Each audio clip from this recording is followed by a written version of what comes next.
আসসালামু আলাইকুম এভরিওয়ান, সবাই কেমন আছেন?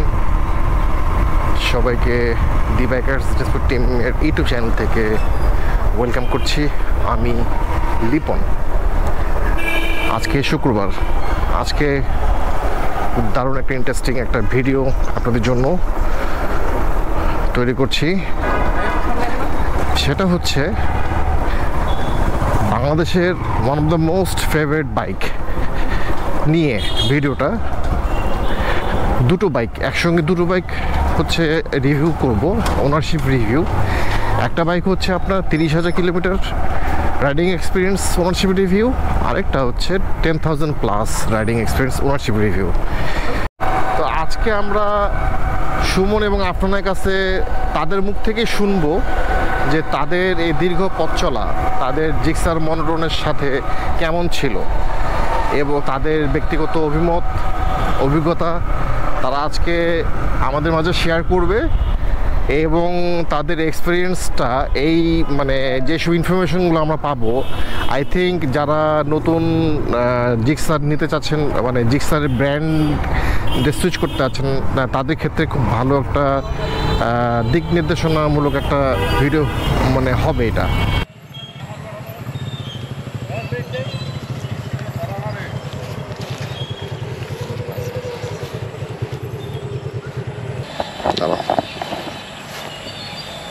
তো ভিডিওতে যেটা বলছিলাম, আফনান এবং সুমন তাদের মুখে আজকে আমরা শুনবো তাদের।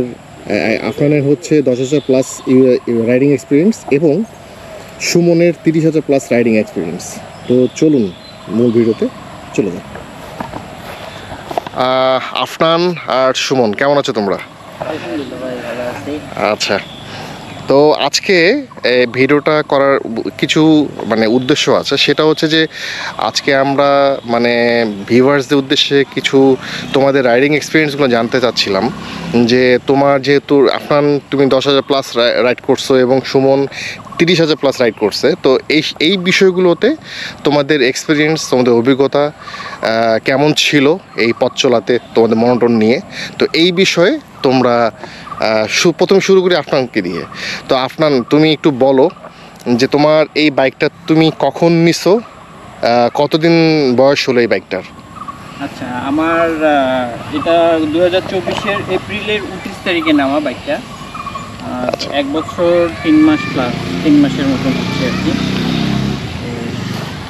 1 বছর 3 মাসে আমার 10,000 সামথিং চলছে, 10,100-র মতন আর কি। 10,000 প্লাস? 10,000 প্লাস। আচ্ছা, এই 10,000 প্লাস চলাকালীন তুমি তো বিভিন্ন রোড কন্ডিশনে চালাইছো। হ্যাঁ, তো বৃষ্টির মধ্যে, শুকনা মানে গরমের মধ্যে, তো তোমাকে এই বাইকটা ধরো যে রেইনি সিজনে কীরকম ফিডব্যাক দিচ্ছে টায়ারে, মানে ব্রেকিং ব্যালেন্সের ক্ষেত্রে, এবং হচ্ছে কাদামাটি অফরোডিংয়ে কীরকম পারফরমেন্স দিচ্ছে আর কি? আচ্ছা, অফরোডিংয়ে এই টায়ারে অফরোডিংয়ের একটু পারফরমেন্স আমি কম বলবো, যেহেতু ফ্যাট টায়ার, আর কাদার মধ্যে ফ্যাট টায়ার স্লিপ করে বেশি, ঠিক আছে। আর সিএটের টায়ার, আমারটাতে সিএটের টায়ার ইউজ করছে সুজুকি এখানে। রিসেন্ট বাইকগুলোতে সুজুকি মনোটন এবং ওদের প্রতিটা মডেলে ওরা এমআরএফের টায়ার ইউজ করতেছে। তো এমআরএফের টায়ারে হয়তো বা আরেকটু গ্রিপটা আমি ভালো পাইতাম, কিন্তু সিএটের টায়ারের ব্রেকিং সিস্টেমটা একটু মনে হচ্ছে বেটার, মানে গ্রিপিংটা ভালো আছে। আর এমআরএফের চেয়ে সিএটের টায়ার একটু হালকা হওয়ার কারণে মাইলেজটা একটু ভালো পাওয়া যায় আর কি। তোমার এই 10,000 কিলোতে মানে যে মানে পথ চলাতে তোমার ইঞ্জিনের কোনো কিছু চেঞ্জ করে কোনো প্রবলেম ইস্যু মানে অ্যারাইজ হয়েছে কিনা? না, আমি এর আগেও আমাদের ব্লগে একটা বলছি যে সার্ভিস রিলেটেড একটা ব্লগ দিছিলাম গত ব্লগে। তো এই 10,000 কিলোতে আমি কী চেঞ্জ করছি এই ব্লগে বলছি, আবার রিপিট করলাম। আমি এই 10,000 কিলোতে আমি জাস্ট এয়ার ফিল্টার আমি চেঞ্জ করছি, আর প্লাগ চেঞ্জ করতে পারছেন? হ্যাঁ, প্লাগ চেঞ্জ করছি আর এয়ার ফিল্টার চেঞ্জ করছি। তাও প্লাগ 8,000-এ চেঞ্জ করতে হয় এই বিধায় চেঞ্জ করা, এয়ার ফিল্টারও 8,000-এ চেঞ্জ করতে হয় এই বিধায় চেঞ্জ করা। দুটোই ভালো ছিল, তবুও চেঞ্জ করার কারণ হলো ওই 8,000 থেকে 10,000 কিলোর মধ্যে চেঞ্জ করলে তাহলে মাইলেজটা গাড়ির ভালো পাওয়া যায়, এটাই। তাহলে তুমি বলতে চাচ্ছ যে এই 10,000-এ তো মেনটেনেন্স কস্ট প্রায় মানে নাই বললেই চলে, বললেই চলে। যেটা ডে টু ডে মানে মানে এভরিডে চালানোর ক্ষেত্রে যেটা চেঞ্জ করতে হয় টাইম টু টাইম, সেটা হচ্ছে যে ইঞ্জিন অয়েলের পাশাপাশি এয়ার ফিল্টার এবং প্লাগ, Plus, সে দুটো তো চেঞ্জ করতেই হবে। দুটো change করতে তাছাড়া এছাড়া হচ্ছে ইঞ্জিনে কোনো ইস্যু পাওনি তুমি? না, ইঞ্জিনের এই পর্যন্ত কোনো ইস্যু নেই। আচ্ছা, আর আরেকটা চেঞ্জ বলতে আমি হ্যাঁ। ব্যাটারি চেঞ্জ করতেছি আমাকে। ব্যাটারি। ব্যাটারি চেঞ্জ করার এটা অবশ্য আমারই একটু ফল্ট ছিল। আমি প্রথম দিকে বাইকটা আমি প্রতিদিন সকালে সেলফ স্টার্টে স্টার্ট করতাম। আচ্ছা, আর যেহেতু ফগ লাইট লাগানো আছে, আবার এলইডি লাইট লাগানো আছে, সেহেতু এখানে আমাকে আমার যে ব্যাটারি যেখান থেকে চেঞ্জ করি সেখানেই বলছিল যে একটা গাড়ি যদি ডেইলি 15 কিলোর নিচে চলে সেই ক্ষেত্রে সেলফ স্টার্ট করা যাবে না। 15 কিলোর উপরে যদি চলে ডেইলি, তাহলে সেই ক্ষেত্রে আপনি প্রতিদিন সকালে সেলফ স্টার্টটা করতে পারবেন। এখানেই আমার ভুলটা হয়ে গেছে, তার কারণে আমাকে ব্যাটারিটা চেঞ্জ করতে হয়েছে। আচ্ছা। তো তুমি তোমার বাইকে দেখতেছি যে অক্সিলারি লাইট হিসেবে ফগ লাইট লাগিয়েছো, তো স্টক লাইট তো মানে সাফিসিয়েন্ট না, সেই জন্য হয়তো বা লাগাইছো। লাইট যেহেতু থাকে, স্টকটা এই মডেলের সাফিসিয়েন্ট না। আচ্ছা। আবার লেটেস্ট মডেল যেটা নেকেটটা বা এসএফটা, এদের এলইডি লাইটটা খুব পাওয়ারফুল থাকে, ওদের স্টকে চলে। তবুও ট্যুরের ক্ষেত্রে হাইওয়ে পারপাসে ফগ লাইট লাগেই আমাদের প্রয়োজন, নিজের সেফটির জন্য আর কি, safety-র জন্য। ভিজিবিলিটি যেন মানে বেশি থাকে। আচ্ছা, এটাই। এরপরে যেটা জিজ্ঞেস করব, এই বাইকটার ব্রেকিং, ব্যালেন্স এবং কন্ট্রোল কীরকম? ব্রেকিং ব্যালেন্স কন্ট্রোল অনেকেই এটার সাথে এই কম্পিটিটিভ যেগুলো আছে সিমিলার। ব্রেকিং ব্যালেন্স আমি এর কম্পিটিটিভ 2-3টা বাইক চালাইছি, একবারে সিমিলার। আমার একটাই কমপ্লেন, এখানে যদি ডবল ডিস্ক পিছনেরটাতে আমরা ইউজ করতাম, মানে কোম্পানি যদি ডবল ডিস্ক ইউজ করতো, তাহলে পিছনের চাকা একটু স্কিড করে যদি রাস্তায় কাদা বা পানি বা বালু থাকে আর হার্ড ব্রেক করা হয়, সেই ক্ষেত্রে পিছনের চাকা স্কিড করে, কিন্তু সামনের চাকা স্কিড করে না। সামনের চাকার ব্রেকিং পারফরমেন্স আছে, সেই ক্ষেত্রে আপনাদের টায়ার প্রেশারটা অ্যাপ্রোপ্রিয়েট রাখতে হবে ব্রেকিংয়ের। কত রাখো টায়ার প্রেশার? আমার সামনে আছে 28 28 বা 28, আর পিছনে আমি ইউজ করি 32। আমি 32 ম্যাক্সিমাম টাইম সিঙ্গেল রাইড করি, আচ্ছা। সেজন্য এই টায়ার প্রেশারটাই আমি ইউজ করি। আচ্ছা। ডবল রাইডের ক্ষেত্রে 2-1 পয়েন্ট বাড়াই দেওয়া যায়। আচ্ছা ভাইয়া, তাহলে আমরা জানতে পারলাম এখানে ব্রেকিং, ব্যালেন্স, কন্ট্রোল, মাইলেজ এবং ওভারঅল এই 10,000 কিলোতে যে পারফরমেন্স দিছে আর কি, without any hassle. Suzuki monotone তার আফরান খুব নির্দ্বিধায় চালাচ্ছে, এবং বাইকটি কিন্তু দেখতে অনেক জোস এবং অ্যাট্রাকটিভ এবং আইক্যাচি এবং সবার ক্রাশ, আমারও ক্রাশ। যদিও আমি ব্লু কালারটা ছিল আমার এক সময়, আবার নিব চিন্তা করতেছি। এই হচ্ছে আফরানের 10,000 কিলোতে তার বাইক, তার টায়ারের অবস্থা দেখেন, কিছুই হয়নি। আসলে একটা জিনিস যত্ন করে চালালে এটার ফিডব্যাকটা অনেক ভালো দেয় আর কি। এখানে টায়ারের ক্ষেত্রে একটা কথা যে জি, বলো। সিএটের টায়ার যেমন গ্রিপিং ভালো, হ্যাঁ, ব্রেকিং সিস্টেম ভালো দেয়, প্রোভাইড করে এমআরএফের তুলনায়, কিন্তু সিএটের টায়ার 20,000-এর মধ্যে সিএটের টায়ার ক্ষয় হয়ে যাবে। আর এমআরএফের টায়ার প্রায় 35 থেকে 40,000 কিলো পর্যন্ত চালানো যায়, যেটা সিএটের 20,000-এই আপনাকে চেঞ্জ করতে হবে। আচ্ছা, তার মানে সিএট টায়ারটা হচ্ছে গ্রিপিং ভালো, দ্যাটস ওয়াই সে তার একটু ক্ষয়টা একটু তাড়াতাড়ি হবে in compare to MRF tyre. আচ্ছা আচ্ছা, তো আপনাকে ধন্যবাদ তোমার এই 10,000 প্লাসের কিলোমিটার পথ চলার অভিজ্ঞতা শেয়ার করার জন্য। এবার আসি হচ্ছে সুমনের বাইক, সে 30,000 কিলো, তাই না সুমন? 30,000 কিলো চালাইছে। আপনি দেখেন সুমনের বাইকটা দেখেন, 30,000-এও সে মানে তার বাইকটা অনেক যত্ন করে রাখছে, মনে হয় না যে 30,000 প্লাস চলছে। যাই হোক ভাইয়া, তুমি তোমার এই 30,000 প্লাস কিলোমিটার চালানোর যে অভিজ্ঞতা, সেই অভিজ্ঞতার আলোকে তুমি আমাদের দর্শকদের জন্য বা ভিউয়ার্সদের জন্য, যারা হচ্ছে সুজুকি মনোটন নিতে চাচ্ছে বা সুজুকি লাভার যারা, তাদের জন্য যেন ভালো হয় আর কি, এই ইনফরমেশনগুলো মানে দরকার। তো তুমি তোমার অভিজ্ঞতাটা একটু শেয়ার করো। ডেইলি পারপাস বাইকের জন্য সুজুকি বেস্ট, আমার মনে হয় বেস্ট, কারণ আমি যেহেতু 30,000 কিলো চালাইলাম এবং কোনো ধরনের মানে বড় এক্সপেন্সিভ খরচ ছাড়াই আমি 30,000 কিলো চালালাম। শুধু আমাকে টায়ার চেঞ্জ করে নিতে হয়েছে, বা টায়ার চেঞ্জ করার পর এর পারফরমেন্স আরও মানে অসাধারণ হয়ে গেছে পারফরমেন্স। আচ্ছা, তুমি 30,000 কিলোতে মানে ফার্স্ট টাইম টায়ার চেঞ্জ করছো, ফার্স্ট টাইম টায়ার চেঞ্জ। আবার স্টকটাই লাগাইছো, মানে স্টক টায়ার আমি এমআরএফ লাগাইছি। এমআরএফ লাগাইছো, সিএট ছিল। সিএট ছিল। আচ্ছা, আফনান হচ্ছে ওর যেহেতু স্টক টায়ার হচ্ছে সিএট, ওটা 10,000 এখনও টায়ারে কিছুই হয়নি, তো তোমারটা যেহেতু চেঞ্জ করতে হয়েছে সিএট থেকে এমআরএফ 500, তো এমআরএফ এর পারফরমেন্সটা একটু বলো। অসাধারণ, অসাধারণ। অসাধারণ আমার কাছে একদম অসাধারণ। আমি অফ রোডিং বলি এবং হাইওয়ে সব কিছুতেই অসাধারণ পারফরমেন্স, আর ব্রেকিং একদম স্মুথ যেটাকে বলা হয়। আর আমার তেমন এই 30,000-এ তেমন আমি গাড়িতে কিছু চেঞ্জ করি নাই, শুধু প্রথম দিকেই আমি প্লাগটা চেঞ্জ করে নেই এবং এয়ার ফিল্টার চেঞ্জ করে নেই। আদারওয়াইজ এই 30,000 পর্যন্ত আর কিছু চেঞ্জ করতে হয়নি, যা শুধু মোবিল ড্রেন দিচ্ছি আর চালাইছি। আচ্ছা, ইঞ্জিন অয়েল তুমি নর্মালি কত কিলো পর পর ড্রেন দাও? আমি ইঞ্জিন অয়েল সাধারণত 2,000 পর্যন্ত চালাই। আমি ফুল সিনথেটিক ইউজ করো নাকি? ফুল সিনথেটিক ইউজ। আচ্ছা আচ্ছা, তো তুমি তোমার এই 30,000 কিলো তো তুমি গ্রামের রাস্তা মানে অফ রোডিং করছে, সিটি রাইডিং ছিল, হাইওয়ে রাইডিং ছিল, তো কেমন পারফরমেন্স পাইছো তোমার এই সুজুকি মনোটন থেকে? না, ভালো, অনেক ভালো, অনেক ভালো পাইছি আমি। অফ রোডিং বলেন আর সিটি এবং হাইওয়ে সব কিছুতেই অসাধারণ সাপোর্ট দিছে আমাকে, এবং আমি স্যাটিসফাইড আর কি। এই গাড়ি নিয়ে আমি স্যাটিসফাইড, মানে অসাধারণ আমাকে সার্ভিস দিচ্ছে গাড়ি, এখনও দিচ্ছে, এবং আমি চালাচ্ছি আর কি এইভাবে করে। 30,000 কিলোতে তোমার কোনো ইঞ্জিন প্রবলেম বা আদার্স কোনো প্রবলেম মানে তুমি ফেস করছো কিনা? না না, কোনো ইঞ্জিনে কোনো ধরনের প্রবলেম। ইঞ্জিন কি আনটাচ অবস্থায় আছে? এখনো আনটাচ আছে 30,000-এ। আচ্ছা, শুধু তুমি যেটা রেগুলার মেনটেনেন্সের ক্ষেত্রে যদি চেঞ্জ করতে হয়, যেমন এয়ার ফিল্টার, প্লাগ আর টায়ার, এগুলো চেঞ্জ করছো, আর ব্রেক প্যাড, সামনে ব্রেক প্যাড, পিছনে ব্রেক শু, ওগুলো আমি প্রথমেই চেঞ্জ করতে হয়েছে। আচ্ছা,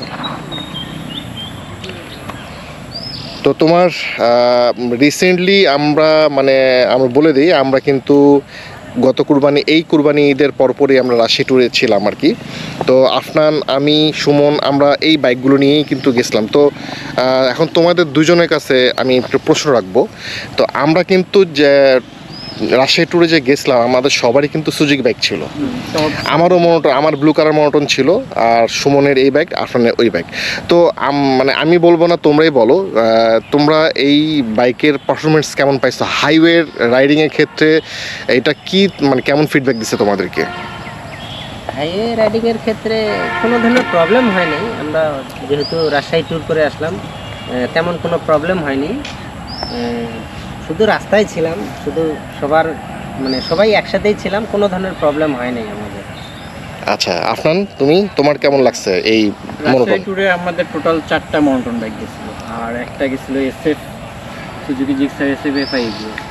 তো মোটামুটি আমরা 4টা মনোটন খুব সুন্দর, জেন্টেলভাবে, খুব সুন্দরভাবে, সাপোর্টিভলি ওয়েতে আমরা রাইড করছি, যাওয়ার সময়, আসার সময়। এবং সেই 2 দিন, আমাদের 2 দিনের ট্যুরটা ছিল, 2 দিন প্রচণ্ড গরম ছিল, প্রচণ্ড অস্বাভাবিক গরম ছিল, এবং গরমে আমাদেরকে কোনো রকমের হ্যাসেল দেয়নি আমাদের মনোটনগুলো। আচ্ছা, তাও এমনি সিটি রাইডিং তো আমরা প্রতিদিনই করি মনোটন দিয়ে। হাইওয়ে রাইডিংয়ে তোমরা কি স্যাটিসফাইড? হাইওয়েতে তোমাদের কি যেই পাওয়ারটা দরকার, সেই পাওয়ার কি ডেলিভারি দেয়? অবশ্যই মনোটন ওই স্যাটিসফাইডটা দেয় আমাদের, সমস্যা হয় না। ওভারটেকিংয়ের ক্ষেত্রে কোনো কি প্রবলেম ফেস করি, ইস্যু পাওয়ার, ল্যাক অফ পাওয়ার?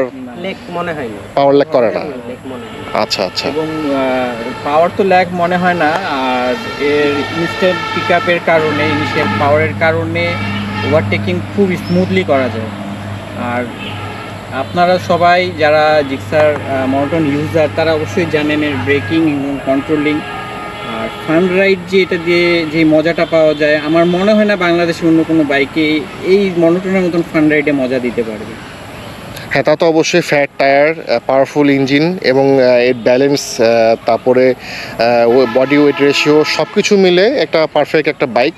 এবং আচ্ছা, আরেকটা বিষয়, তোমরা এটা কি বাজেট ফ্রেন্ডলি বাইক? অবশ্যই, আমার কাছে এটা বাজেট ফ্রেন্ডলি বাইক।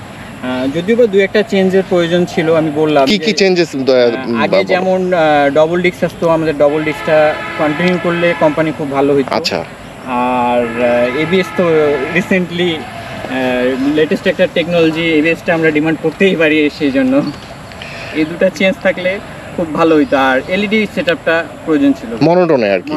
আচ্ছা আচ্ছা, মনোটনে তুমি ডাবল ডিস্ক এবং এলইডি সেটআপটা চাচ্ছ আর কি। আচ্ছা, দরকার কি ওটা ডেইলি লাইফের জন্য দরকার, খুব দরকার। কারণ ও যেটা বললো, আপনার যেটা বললো যে পিছনের ডিস্ক দরকার আছে, এটা আমিও মনে করি। পিছনের ডিস্কটা দিলে হয়তো এর ব্রেকিং পারফরমেন্স আরও ভালো হবে। এমনিতেই এর ব্রেকিং অসাধারণ, খারাপ না, কিন্তু পিছনে যদি আমরা এটা ডিস্ক ব্রেক পাই তাহলে এটা ব্রেকিং আরও অসাধারণ হবে। আমাদের এটাই এক্সপেকটেশন থাকবে। এবং এর যদি এলইডি সেটআপ আমরা আশা করি, যেহেতু ডেইলি লাইফের জন্য আলোর চলার জন্য দরকার আছে। আরেকটা বিষয় ছিল আমার, হ্যাঁ বল। মনোটনের যে কমপ্লেনগুলো বললাম ডবল ডিস্কের, ওটা বাদে একটা কমপ্লেন আছে, আমাদের পিলিয়ন সিট। পিলিয়ন সিট, এই পিলিয়ন সিট, এটা আমি পিলিয়ন বসে তাদের জন্য খুব প্রবলেমেটিক হয়। কারণ আপনারা দেখেন পিলিয়ন সিটটা এই সাইডে, ফ্রন্ট সাইডে একটু ঢালু। এই ফ্রন্ট সাইডে ঢালু হওয়ার কারণে আমরা যখন স্পিডে থাকার সময় গাড়িটাকে স্লো করতে যাই বা ব্রেক করি এমার্জেন্সি, তখন পিলিয়ন সামনের দিকে অটোমেটিকলি আগায় চলে যায়। এই জিনিসটা খুব খুব হ্যাসেল করে মনোটনে। আসলে তুমি ঠিক বলছো, প্রতিটা প্রোডাক্টেরই প্রস এন্ড কনস আছে আর কি, ভালো দিক খারাপ দিক মন্দ দিক আছে আর কি।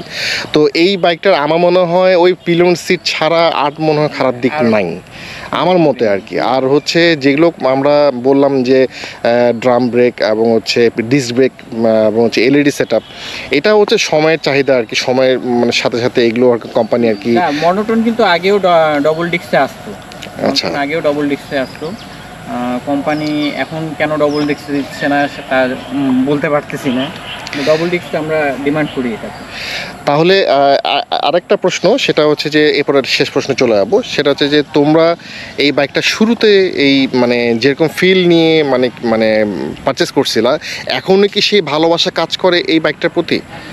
আমার তো অলওয়েজ এই ভালোবাসাটা প্রথমে যেরকম ছিল এখনো মনে হয় ভালোবাসা বাড়ছে, কমেনি। আচ্ছা, তোমাদেরকে যদি অপশন দেওয়া হয় আবার কি এই বাইকটা কিনবা? অবশ্যই। তুমি? অবশ্যই। আচ্ছা, এলইডি সেটআপে কিনবা। আচ্ছা, আমি 1 বছর প্লাস ইউজ হলো, আমার মনোটন ইউজ করার ইচ্ছা আছে 6 থেকে 7 বছর, যদি সে আমাকে সাপোর্ট দেয় 6-7 বছর। আচ্ছা, খুব ভালো একটা নিয়ত করছো তুমি। তোমারও তো সেম 1 লাখ কিলো টার্গেট নাকি তোমার? আচ্ছা, লাস্ট কোয়েশ্চেন তোমাদেরকে, সেটা হচ্ছে যে যারা নতুন ইউজার হিসেবে নিতে চাচ্ছে এই মনোটন বাইক, বা যারা সুজুকি এখন পর্যন্ত ইউজ করেনি মনোটন, তাদের জন্য তোমাদের কি মেসেজ থাকবে যে কেন এই বাইকটা তারা নেবে? একটু সুমন বলো। যারা নতুন নিতে যাচ্ছেন তাদেরকে বলবো আপনারা সবাই নিতে পারেন, কারণ এর ব্যালেন্স কন্ট্রোলিং অসাধারণ। এবং যারা নতুন চালাবেন তাদের জন্য এই গাড়িটা ভালো সাপোর্ট দিবে আমার মনে হয়, যেহেতু আমি ভালো সাপোর্ট পাচ্ছি, এই যে রাইডার হিসেবেই ভালো সাপোর্ট পাচ্ছি। আর আপনারা যদি নতুন হিসেবে শিখেন, গাড়িটা আপনাদেরকে অবশ্যই অনেক ভালো সার্ভিস দিবে এবং সাপোর্ট দেবে। এই জন্যই আমার মনে হয় আপনাদের এটা নেওয়া উচিত। এখন ক্যামেরার পিছনে আমি চলে আসছি, আর ক্যামেরার সামনে পাঠিয়ে দিলাম লিবন ভাইয়াকে, কারণ ভাইয়ারও 6 থেকে 7 মাস মনোটন ইউজের একটা এক্সপিরিয়েন্স আছে। ভাইয়া, আমি কোনো কোশ্চেন করব না, আপনি আপনার এক্সপিরিয়েন্স বলবেন জাস্ট। আমি আমার যদিও তোমাদের মতো আমি লং টাইম ধরে চালাইনি, আমি বাইক লাভার হিসেবে সুজুকি আগে থেকে পছন্দ করতাম, তো কিন্তু সুজুকি নেওয়া হয়নি। আমি সুজুকি মনোটন ব্লু কালারটা প্রথম নেই, আমার লাইফের প্রথম মনোটন আর কি ওটা। তো আমি মনোটনটা প্রায় ধরো যে 8000 কিলো চালাইছি। এই 8000-এর অভিজ্ঞতা আমি শেয়ার করতেছি।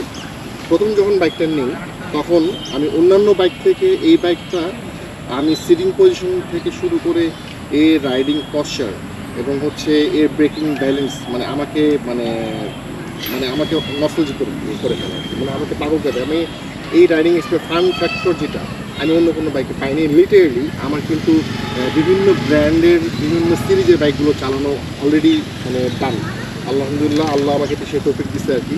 তো আমি সুজুকিতে যখন আসি, সুজুকি মনোটন যখন আমি ইউজ করা শুরু করি তখন আমি একটা জিনিস ফাইন্ড আউট করতে পারছি যে সুজুকি কেন এত মানে চাহিদা, এত ডিমান্ড, এত ছেলেপেলেদের এত ক্রাশ কেন। আমি এটা ফাইন্ড আউট করার জন্য যখন সুজুকি নিতাম আমি অ্যান্সারটা পাইছি যে না, মানে this is the fun factor bike, মানে থ্রিলিং বলেন বা ফান বলেন, এই ফানটা আপনাকে দেবে যেটা অন্য কোনো বাইক আমি পাইনি আর কি।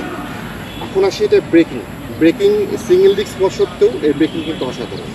বাইব্রেক মানে ব্রেকিং সিস্টেমের সেট আপ যেটা মানে দুর্দান্ত একটা মানে পারফরমেন্স, ব্রেকিং পারফরমেন্স হতে পারে। তো ব্রেকিং নিয়ে কোনো ইস্যু নাই। তবে সুমন এবং আফরান যেটা বলছে যে পিছনে ড্রাম ব্রেকের পরিবর্তে যদি ডিস্ক ব্রেকিং সিস্টেম থাকতে তাহলে কিন্তু আরও বেটার ব্রেকিং মানে পারফরমেন্স আমরা পেতাম। এরপরে আসে হচ্ছে ব্যালেন্স হচ্ছে কেন অসাধারণ বলবো, সামনে হোয়াইট টায়ার, পিছনে ফ্ল্যাট টায়ার, মানে দুটোই কিন্তু সামনে 100 সেকশনের টায়ার, পিছনে 140 সেকশনের টায়ার এবং আপনার 37 মিলিমিটারের আপনার সাসপেনশন। তো এগুলোর কারণে পুরো মানে বাইকের যে ব্যালেন্স সিস্টেমটা অসাধারণ। আমি কিন্তু টপ লেভেল থেকে প্যানিক সিচুয়েশন, এমার্জেন্সি ব্রেকিংয়েও আমি দেখছি বাইকটি কখনো আমাকে মানে এমন কোনো সিচুয়েশনে নিয়ে যায়নি যেটাতে আমি বিপদগ্রস্ত হব আর কি। তার কন্ট্রোল মানে সেম, মানে ব্যালেন্স যদি ভালো হয় কন্ট্রোল অবশ্যই ভালো হবে। এই ব্যালেন্স এবং কন্ট্রোলটা ভালো হয় ব্রেকিং সিস্টেমের উপরে। এবং ব্রেকিং সিস্টেমটা যদি ভালো কোনো ব্রেকিং সিস্টেম দেয় সেক্ষেত্রে জাপানিজ কোম্পানি তো অলওয়েজ মানে অন্যান্য কোম্পানি থেকে একটু সামনেই থাকে বাইরের ব্রেকিং সিস্টেম। এরপর আসি মাইলেজ নিয়ে। আমি রাজশাহী ট্যুরে এই মনোটন মাইলেজ পাইছি হচ্ছে 49 করে, এবং এইটা অন্যান্য ভ্যারি করে। সুমনের এক ধরনের মাইলেজ, আফরানের এক ধরনের মাইলেজ। কারণ হচ্ছে আমার রাইডিং স্টাইল কিন্তু একটু আলাদা, মানে একটু ম্যান টু ম্যান ভ্যারি করে, রাইডে টু রাইডে ভ্যারি করে রাইডিং মানে আপনার মাইলেজটা আর কি। আমার রাইডিং স্টাইল অনুযায়ী আমি পাইছিলাম হচ্ছে 49 হাইওয়েতে, এবং শহরের মধ্যে সিটি রাইডিংয়ের ক্ষেত্রে আমি পাইতাম হচ্ছে 43 to 45 এই। তো আমি কোনো একটা কারণে আমি বাইকটা মানে সেল করে দিছি। তো আমি আবার খুব শীঘ্রই ইনশাল্লাহ আমি আবার সুজুকি বাইক নিব, জিক্সা বাইক নিব আর কি। আপনারা আমার জন্য দোয়া করবেন। তো এই হচ্ছে আমার হচ্ছে সুজুকি বাইক সম্পর্কে ছোট্ট করে একটা অভিজ্ঞতা আর কি। আর এই 8000 কিলোতে আমি কিন্তু কোনো পার্টস আমি চেঞ্জ করিনি। লিটারালি আমার যেটা চেঞ্জ করতে হয় সেটা ইঞ্জিন অয়েল, ব্রেক প্যাড আর হচ্ছে আপনার এয়ার ফিল্টার, এগুলো চেঞ্জ করছি। এই শর্ট একটা মানে টাইমের মধ্যে এই 8000 কিলো চালানোর অভিজ্ঞতা আমার এতটুকুই। তবে ইট ওয়াজ গ্রেট এক্সপিরিয়েন্স, যেটা আমি আপনাদেরকে শেয়ার করলাম। আপনারা কিন্তু যাদের বাজেট হচ্ছে 2 লাখ, এই 2 লাখের মধ্যে আই থিঙ্ক বাংলাদেশের বাইক মার্কেটে 2 লাখের মধ্যে বেস্ট বাইক হচ্ছে সুজুকি মনোটন। এটা আমার পার্সোনাল ব্যক্তিগত একটা ওপিনিয়ন। তা আমি আমার অভিজ্ঞতাটা শেয়ার করলাম। ধন্যবাদ সুমন, ধন্যবাদ আফরান ভাইয়া তোমাদেরকে। এই ছিল হচ্ছে মনোটনের A to Z riding experience তারা শেয়ার করলো। আই থিঙ্ক এই এক্সপিরিয়েন্সগুলো মানে আপনাদের অনেক কাজে লাগবে। কেন আপনারা এই বাইকটা আপনাদের নেওয়া উচিত, এই 2025-এ এসেও এই বাইকটা কেন নেওয়া উচিত। তো চেষ্টা করি বাইক সম্পর্কে ভালো ভালো মানে ইনফরমেশন দিতে, যেটা আপনাদের কাজে লাগবে। এই হচ্ছে অবস্থা। ভিডিওটা বড় করব না, শেষ করতে যাচ্ছি। ভালো থাকবেন, সুস্থ থাকবেন, অপেক্ষায় থাকবেন নতুন কোনো ভিডিওর জন্য। সে পর্যন্ত সাথে থাকবেন। আসসালামু আলাইকুম। অবশ্যই দা বাইকের টিমের সাথে